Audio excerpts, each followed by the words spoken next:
Chaque matin est une victoire silencieuse. Un combat gagné sur l'inertie, sur les pulsions de fuite, sur la tentation du confort. Se réveiller, vraiment se réveiller, c'est autre chose que d'ouvrir les yeux. C'est un acte de volonté, un signal que vous envoyez à votre esprit. Je suis prêt. Prêt à reprendre la responsabilité de ma vie. Prêt à ne plus subir. Prêt à construire. Marc Aurèle, philosophe et empereur, n'avait pas le luxe du doute. Chaque matin, il était confronté à la fatigue, aux intrigues, aux responsabilités écrasantes. Pourtant, dans ses pensées pour moi-même, il écrit « À l'aurore, quand tu répugnes à te lever, aie cette pensée. Je me lève pour accomplir ma tâche d'homme. » Il ne se levait pas parce qu'il le fallait. Il se levait parce que c'était juste. Ce que vous allez entendre n'est pas une série de conseils à la mode. Ce sont des principes profonds, enracinés dans la philosophie stoïcienne et validés par des siècles de sagesse humaine. Préparez-vous, pas simplement à écouter, mais à vous observer. Bienvenue sur le journal du stoïcien. Dans cette vidéo, nous allons explorer 9 pratiques matinales stoïciennes pour reprendre le contrôle de vos journées, de vos pensées, de votre destinée. Avant de commencer, prends une grande respiration. Mets ton téléphone en mode silencieux. Cette vidéo n'est pas un contenu à consommer à la volée. C'est une invitation à te reconnecter à toi-même. Si tu es prêt à vivre tes matins avec intention, abonne-toi maintenant à Le Journal du Stoïcien. Ici, on ne cherche pas la motivation passagère, on forge la discipline durable. Alors, si vous êtes prêts, commençons. Pratique numéro 1. Vivez pour le démonia, votre but profond. Oubliez le mot bonheur tel que vous le connaissez. Le stoïcien ne cherche pas la joie passagère, le plaisir immédiat ou l'excitation superficielle. Il cherche l'eudaimonia, cet état d'harmonie où l'âme accomplit sa fonction naturelle, où vous ne trichez plus avec vous-même. Pensez à un chirurgien qui ne pratique jamais, un écrivain qui ne pose jamais de mots, un parent absent, ou un leader qui fuit la vérité. Ils vivent peut-être mais pas alignés. Chaque matin, posez cette question. Qu'est-ce que je peux faire aujourd'hui qui m'aligne avec ce que je suis censé devenir? Exemple concret. Tu es musicien mais tu n'as pas touché ton instrument depuis 2 semaines. Tu es entrepreneur, mais tes journées sont noyées dans la distraction. Alors, au réveil, n'écris pas une to-do list. Pose un acte. Un seul. Écris une phrase. Joue un accord. Conçois une idée. Commence. Le démonia commence là où tu arrêtes de fuir ta véritable nature. Pratique numéro 2. Préparez votre victoire du matin. La veille au soir. Le vrai réveil commence la veille. Le soir est une frontière sacrée. C'est là que tout se joue. Allez-vous prolonger le chaos de la journée jusqu'au lit? Ou créer un sanctuaire pour votre esprit? Éteignez les écrans 1 heure avant le sommeil. Préparez vos vêtements, libérez votre environnement visuel, écrivez vos préoccupations sur papier. Pensez-y comme à une conversation avec votre futur, vous. Je t'offre du calme pour que tu sois puissant demain. Exemple concret. Imagine 2 personnes. La première s'endort après 45 minutes de TikTok, son téléphone encore chaud dans sa main. La seconde médite 5 minutes, écrit 3 choses pour lesquelles elle est reconnaissante et s'endort dans le silence. Laquelle sera maître de sa matinée? Le stoïcien n'improvise pas la discipline, il la programme.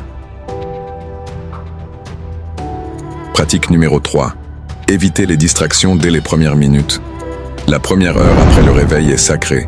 C'est le moment où ton esprit est le plus fragile, mais aussi le plus malléable. Les réseaux sociaux, les emails, les notifications, ce sont des voleurs silencieux. Ils ne prennent pas votre argent, ils prennent votre présence. Marc Aurèle disait « Sois comme le promontoire contre lequel les vagues viennent sans cesse se briser. » Alors, faites comme lui. Protégez votre esprit. Exemple concret. Placez votre téléphone dans une autre pièce ou utilisez un réveil analogique. Commencez par lire une page d'un livre transformateur. Écrivez dans un journal. Buvez un verre d'eau en silence. Mais ne laissez pas le monde entrer avant vous. Avant de répondre au monde, répondez à votre âme. Pratique numéro 4. Levez-vous à la même heure, chaque jour. La régularité n'est pas une prison, c'est un socle. Votre cerveau aime les rituels. L'âme humaine s'épanouit dans la stabilité, pas dans l'anarchie du hasard. Le stoïcien construit une forteresse intérieure, et chaque heure fixe est une pierre de plus. Voici la méthode des 30 jours. 10 premiers jours, votre corps résiste, le mental se plaint. 10 suivants, l'habitude commence à se former. 10 derniers, la transformation s'ancre. Exemple concret, vous vous levez à 6h30. Au début, chaque matin est une lutte. Mais au 21e jour, vous ouvrez les yeux avant même l'alarme. Ce n'est plus un combat, c'est un appel naturel. Vous ne vous forcez plus à vous lever. Vous devenez quelqu'un qui aime se lever.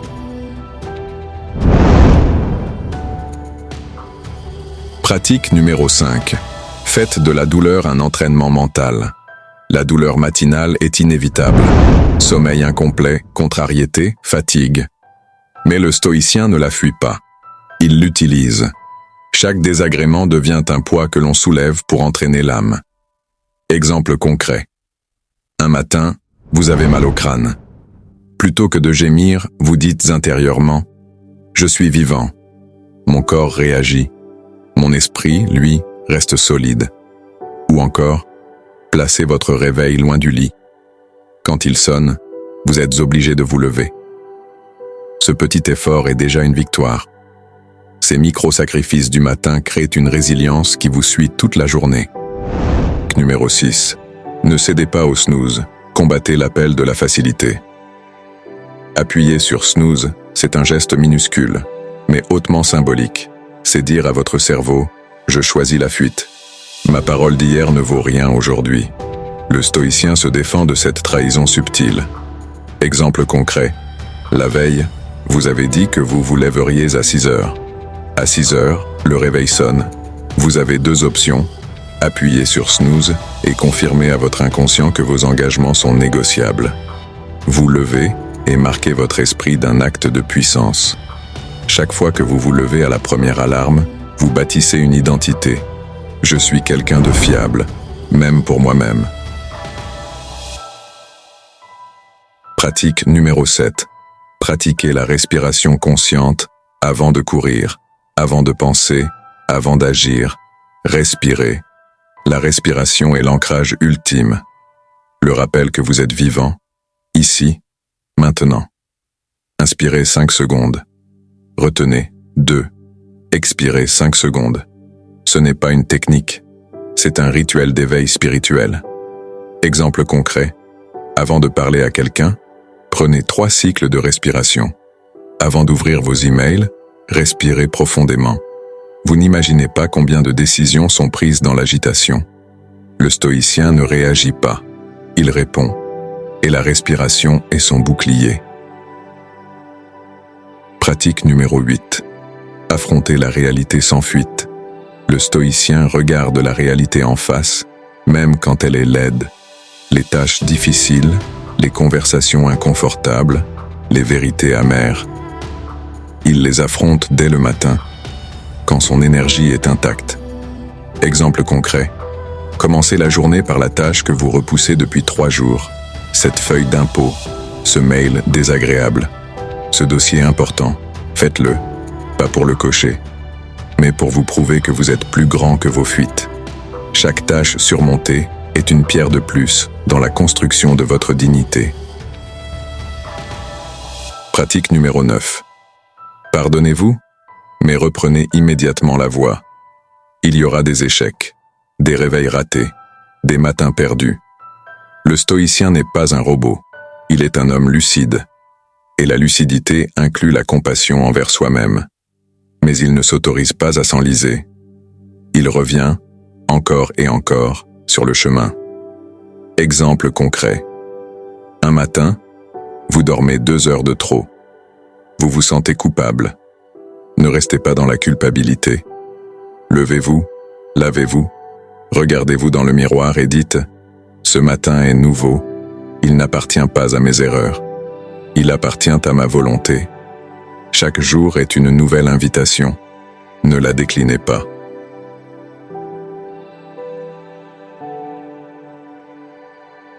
En conclusion, le matin n'est pas une routine, c'est une renaissance. Ce n'est pas une case à cocher. C'est un moment sacré où vous pouvez décider du ton de votre journée et de la couleur de votre vie. Marc Aurèle écrivait que chaque action te rapproche de ton but ultime. Alors demain matin, ne vous contentez pas de vous lever. Levez aussi votre volonté, votre discipline, votre grandeur d'âme. La routine stoïcienne n'est pas une routine, c'est une reconquête. Et si vous la menez chaque matin, vous ne changerez pas seulement vos journées, vous changerez qui vous êtes. Si ce message a résonné en vous, ne le laissez pas mourir dans l'oubli. Mettez en place au moins un seul rituel dès demain matin. Et revenez me dire dans les commentaires ce que ça a changé en vous. Abonnez-vous à Le Journal du Stoïcien, car ici, chaque vidéo est une brique pour bâtir la meilleure version de vous-même.